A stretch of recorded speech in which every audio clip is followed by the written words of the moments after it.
Mheshimiwa Mwenyekiti, hadi kufikia Novemba 2025, halmashauri imekusanya na kupokea kiasi cha shilingi bilioni 13.3 kutoka katika vyanzo mbalimbali vya mapato, ambao ni sawa na asilimia 32.3 ya lengo la kukusanya shilingi bilioni 43.0.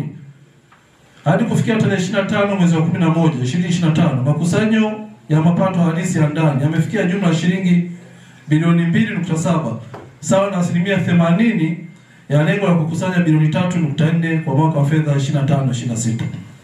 Katika kipindi cha mwezi Julai hadi Novemba 2025, shughuli mbalimbali zimetekelezwa kupitia divisheni 9 na vitengo 11 vya halmashauri ya wilaya ya Ludewa. Shughuli zilizotekelezwa ni kama ifuatavyo: 1. Usimamizi wa makusanyo ya mapato ya ndani na nje na kuwasilisha benki kwa wakati na kufunga hesabu za mwisho wa mwaka wa fedha 2024/25 na hoja za ukaguzi wa ndani pamoja na za nje zimeshughulikiwa.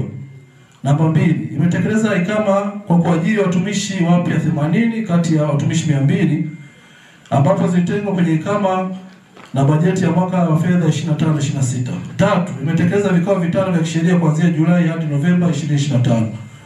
4, kutengeneza magari 15 kati ya magari 24 yaliyopangwa kutengenezwa kwa mwaka wa fedha 25/26. 5, usimamizi na ufuatiliaji wa vituo vya kutolea huduma 41 kati ya vituo 81 sawa na asilimia 51.